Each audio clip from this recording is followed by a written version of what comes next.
Seseorang menjadi istimewa di hadapan Allah terkadang itu adalah dengan amalan-amalan sunnah. Kenapa? Sebab kalau seseorang mengamalkan yang wajib karena kewajiban, tidak jadi istimewa, biasa saja.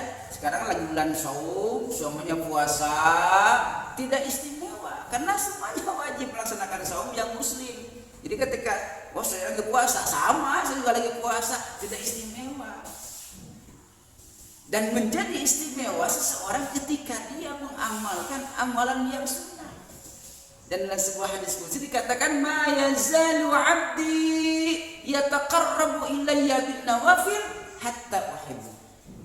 Senantiasa seorang hamba, kata Allah, mendekatkan diri kepadaku bin nawafil dengan amalan-amalan sunnah hatta uhibbu, sampai aku benar-benar mencintainya. Jadi hadirkan cinta Allah dengan amalan-amalan sunnah. Kalau bisa miliki kokojo. Miliki kokojo. Apa kokojo? Sesuatu yang sangat diunggulkan, amalan unggulan. Ada di antara sahabat-sahabat pun demikian. Bahkan sebagian di antara mereka sudah dijamin oleh Rasulullah SAW menjadi penghuni surga. Masya Allah.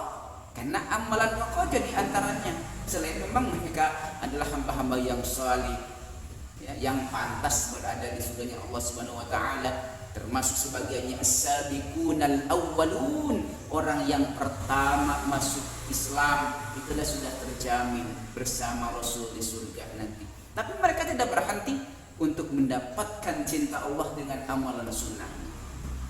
Ada Bilal bin Rabah, dia istimewa dengan kokojo amalan sunnahnya, yang sampai dimimpikan oleh Rasulullah SAW. Telapak kakinya atau langkah kakinya ada di hadapan Nabi dalam mimpinya, dan itu adalah di surga.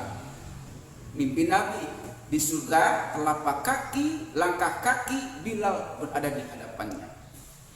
Rasul bertanya, adakah gerangan amalan yang istimewa yang membedakan kau dengan yang lain? Kata Bilal, enggak, biasa saja rasanya. Oh enggak, coba cari-cari. Pikir yang dalam, jangan-jangan ada yang beda. Akhirnya merenung Bilal, oh jangan-jangan ini ya Rasul, ada kokojo. Apa kokojonya? Apa unggulannya? Setiap batal wudu, saya berwudu dan saya sholat 2 rakaat. Batal lagi, wudu lagi, sholat 2 rakaat. Batal lagi, wudu lagi, sholat 2 rakaat. Terus demikian. Artinya yang pertama mendawamkan wudu, itu kokojo. Yang kedua senantiasa sholat setelah wudu. Dan ini saat itu belum ada yang melakukannya kecuali Bilal. Maka Bilal menjadi istimewa. Ada Ibnu Umar istimewa dengan kokojo saum Daud. Saum Daud adalah kokojo amalan sunnah yang dimiliki oleh Ibnu Umar. Masya Allah. Kalau urusan yang lain sama, tapi ada satu yang tidak pernah ditinggalkan oleh beliau, yakni saum Daud, puasa Daud. Ini yang membedakan dengan sahabat-sahabat yang lain. Ketika sudah tidak sanggup, sudah lelah, ditinggalkan. Tapi Umar sampai wafat tidak meninggalkan. Di kokojo. Nah, kita sudah punya gak amalan kokojo? Amalan yang diunggulkan. Harus punya amalan yang diunggulkan. Misalnya saya mengunggulkan sholat duha. Silakan jadikan sholat duha adalah sholat unggulan kita. Ketika menjadi sholat unggulan, ini sholat sunnah maksudnya, ya, maka sholat itu harus terus didawamkan. Usahakan tidak pernah ditinggalkan, walaupun bukan wajib. Dan kalau kita sudah merasa saat meninggalkan atau tertinggal tanpa sebab, Bahkan kalau ada sebab lalu tertinggal, rasanya ada yang hilang dari kehidupan.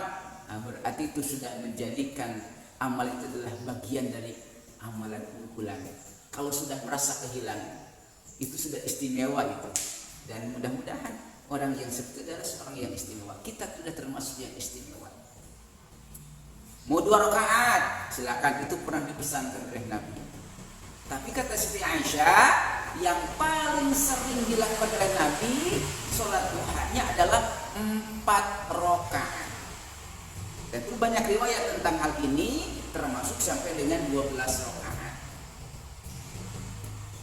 4 rakaat ini yang paling sering dilakukan oleh Nabi. Salat duha yang paling sering dilakukan oleh Nabi Muhammad sallallahu alaihi wasallam, kata Siti Aisyah, adalah 4 rakaat.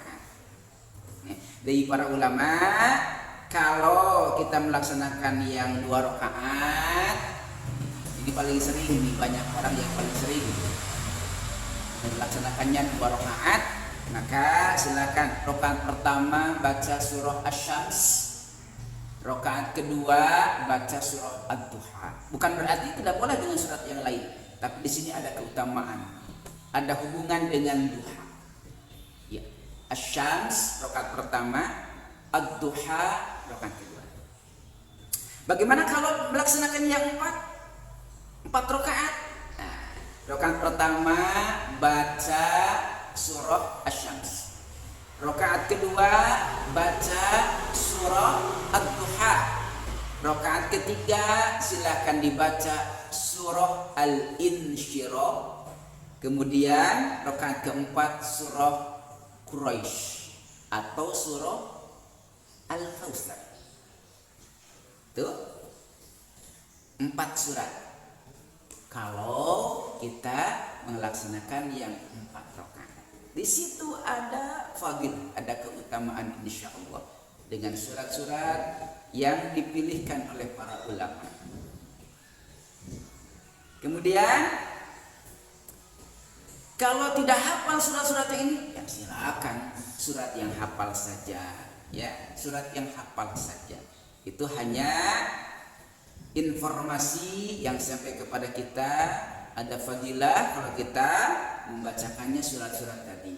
Jadi kalau 4 rakaat, rakaat pertama Asy-Syams, rakaat kedua Ad-Duha, rakaat ketiga Al-Insyirah, Al-Nashr, rakaat keempat Quraisy, Ligila, kemudian atau Inna A'tainakal Kautsar, surah Al-Kautsar. Itu salat duha yang 4. Silakan dawamkan, jangan ditinggalkan, jadikan itu unggulan. Oh, saum Senin Kamis, silakan jadikan unggulan.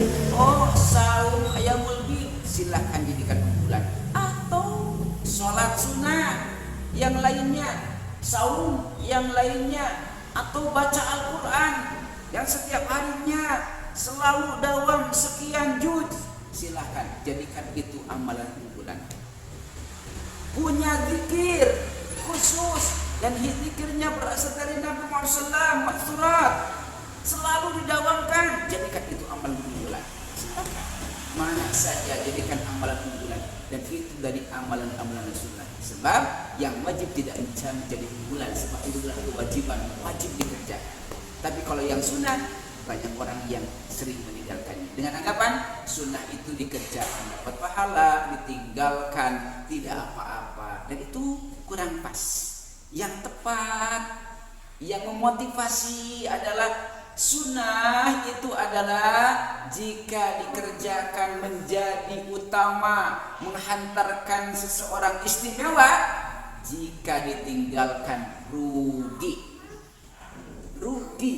kehilangan keutamaan, kehilangan fadilah, kehilangan keistimewaan. Dan wabil khusus di bulan Ramadan ada satu amalan sunnah yang istimewa. Apa itu? Qiyamul Ramadan, atau sering kita kenal dengan sebutan tarawih. Tarawih ini istimewa, jangan ditinggalkan. Kata Nabi, Man qama ramadhana imanan wahtisaban ghufira lahu ma taqaddama min dambi. Barang siapa qiyam Ramadan, salat tarawih karena iman dan ihtisab, hanya mengharap Allah, ridho Allah, pahala dari Allah, penghargaan dari Allah. Ghufira lahu ma taqaddama min dambi, diampuni dosa-dosanya yang telah lalu. Masya Allah. Dan ingat, ada fadilah tambahan, ada sesuatu yang menjadikannya lebih istimewa dari qiyam Ramadan kita, dari sholat tarawih kita, ketika kita melaksanakannya berjamaah. Maka silakan laksanakan tarawih berjamaah. Mau di rumah berjamaah, mau di masjid jelas insya Allah kalau di masjid berjamaah. Kenapa harus berjamaah? Kata Nabi, man qoma ma'al imam. Dalam riwayat yang lain, annahu man qama ma'al imam. Sesungguhnya barang siapa berdiri bersama dengan imam, sholat tarawih berjamaah, hatta yang syarifah, sampai selesai. Jadi bersama imam sampai dengan selesai. Jadi jangan 2 rakaat, 4 rakaat, pulang, jangan. Sampai selesai. Sampai selesai dengan imam. Kutibalah, kata Nabi, dicatat baginya qiyamul lailah, seperti seseorang yang melaksanakan sholat semalaman suntuk, semalam penuh. Masya Allah. Bayangkan kalau sholat isya berjamaah itu dicatat setengah malam, kemudian tarawih berjamaah semalam penuh, datang subuh berjamaah semalam penuh, dan itu sempurna pahalanya. Berarti satu malam itu ketika kita melaksanakan sholat isya berjamaah, tarawih berjamaah, sholat subuh berjamaah, maka dalam satu waktu kita seolah-olah dalam satu malam melaksanakan sholat 2 malam setengah. Masya